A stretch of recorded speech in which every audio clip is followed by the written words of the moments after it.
আমাদের দেশে সরকার নাই, নেতা নাই, খেতা নাই, ঢোকরা নাই, সেখানে আমাদের রাস্তা হয় না এখন।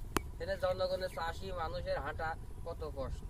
কবি বলে হ্যাঁ ভাই জি জি জি আপনার কথা ঠিক আছে। দেখেন এই পরিবেশে একটা মানুষ যে ভ্যান নিয়ে যাবে, মাঠের ফসল তুলবে কিভাবে যাবে? দেখেন আপনারা রাস্তার পরিবেশটা দেখেন, আপনাদের কাছে বিবেক, আপনারাই বলেন। দেখেন দেখেন গর্তের মধ্যে গর্ত দেখেন, মানুষ হারা যাচ্ছে। এই জায়গাটায় একটা মানুষ গর্ত দেখেন দেখি, ওই লোকটা যে যাচ্ছে এখানে একটা মানুষ এক হাঁটু গর্ত, তাহলে আপনি বলেন দেখি এই জায়গাটায় মানুষ কিভাবে যাবে? হ্যাঁ, এই রাস্তা যেতে আমাদের দেশে নেতারা যদি আদলা মারি দেয় তাহলে আমাদের যাওয়া অনেক সুবিধা হয়। আসলে রাস্তার দুরবস্থা, রাস্তার অবস্থা ততটা ভালো না। যদি দুই দিন তলে আদলা মারি দেয় রাস্তাটা ধরেন পরিবেশটা ভালো হয়। দেখেন এইগুলো আপনারা যদি একটু আপনাদের গ্রামে কোনো মেম্বার চেয়ারম্যান নাই? আপনাদের কি করে খাবো?